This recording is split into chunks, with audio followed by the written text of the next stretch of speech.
Assalamualaikum warahmatullahi wabarakatuh. Saya akan menjelaskan tentang teknik pengumpulan data dalam penelitian kuantitatif abstrak. Teknik pengumpulan informasi dalam penyelidikan kuantitatif pada dasarnya berpusat pada pengumpulan sifat-sifat atau faktor-faktor yang menjadi perhatian dalam bidang pengajaran. Laporan tersebut memperjelas perbedaan antara karakteristik fisik dan mental seseorang serta bagian dari ketidaktaatan seperti studi, tes, dan skala dalam pengumpulan informasi. Selain itu, laporan ini memisahkan antara survei, pengujian, dan penskalaan, serta pentingnya strategi pengujian yang teratur. Pengembangan skala dan kemajuan survei terdapat klarifikasi tentang perbedaan antara survei dan skala, serta penggunaan istilah tes dan skala dalam mengukur sifat mental. Selain itu, catatan ini berbicara tentang membangun konseptualisasi metode penskalaan, penyusunan benda, dan pengujian observasional dalam peningkatan tes, skala, dan survei. Frase menarik. Prosedur pengumpulan informasi kuantitatif. Dalam penelitian kuantitatif, informasi diperoleh secara metode pengukuran sifat-sifat atau variabel yang tertarik. Penelitian dalam bidang pengajaran pada dasarnya adalah pemikiran manusia. Ciri-ciri manusia meliputi sifat-sifat fisik dan mental. Ciri-ciri fisiknya meliputi tinggi badan, berat badan, golongan darah, jenis kelamin, kecepatan lari, dan kemampuan melompat. Saat ini, sifat-sifat mental mencakup wawasan, kemampuan, eksekusi, inspirasi, keadaan pikiran, dan lain-lain. Karakteristik mental dapat dibedakan menjadi dua kelompok, kognitif dan non-kognitif. Istilah skala dapat merujuk pada tingkat kualitas apapun, fisik dan mental. Tetapi dalam diskusi biasa, istilah lain digunakan untuk membedakan jenis properti yang diukur. Pemberontak yang mengumpulkan data kualitas fisik atau jujur biasanya disebut sebagai survei. Pemberontakan untuk mengukur karakteristik mental dalam sudut kapasitas kognitif lebih sering disebut tes.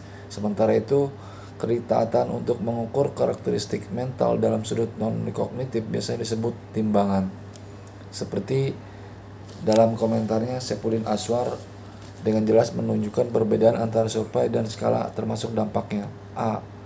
Informasi yang terungkap melalui survei berada dalam bingkai informasi nyata atau apa yang dianggap sebagai realitas kebenaran yang diketahui subjek, sedangkan informasi yang terungkap melalui skala psikologis dapat merupakan gambaran dari sudut pandang identitas individu.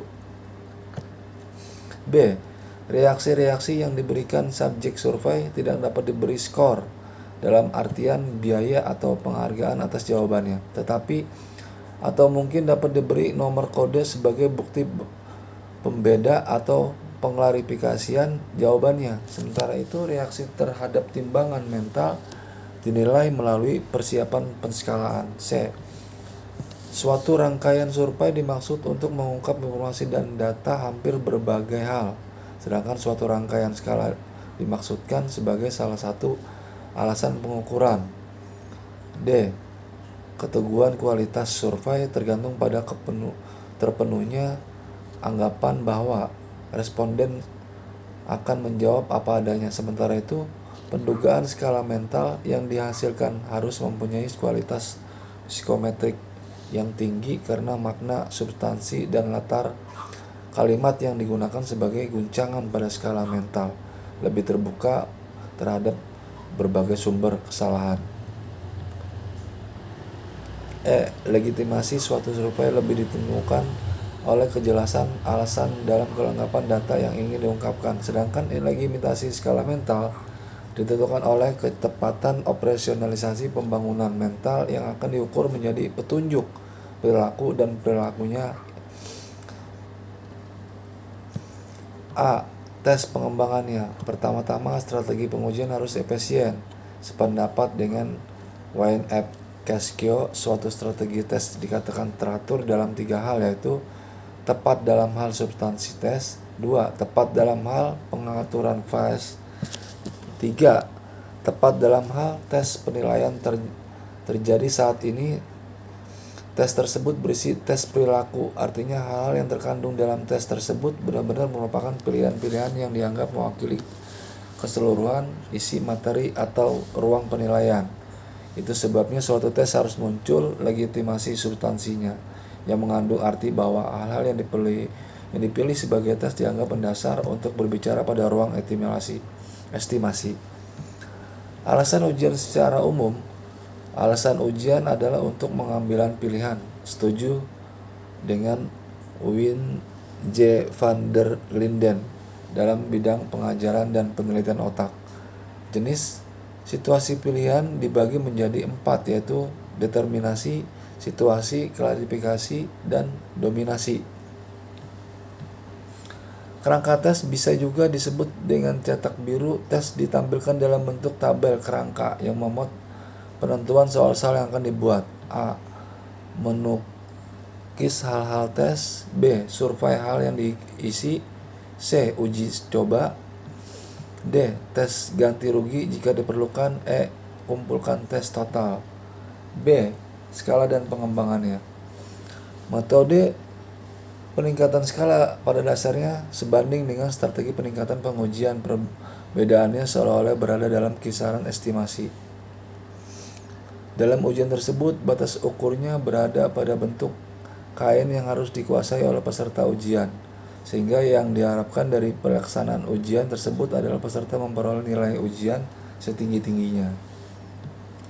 Menyusun soal-soal dan menimbang sesuatu atau bijaksana bahasa. Pengecekan suatu dari sudut pandang dialek mula-mula dilakukan oleh penciptanya sendiri, yaitu dengan memeriksa kembali setiap hal yang telah disusun dengan baik untuk melihat apakah sudah sesuai dengan maksudnya, menandai perilaku yang harus diungkapkan, dan apakah ini tidak berada di luar aturan penulisan benda. Dan langkah lainnya adalah pengujian observasional.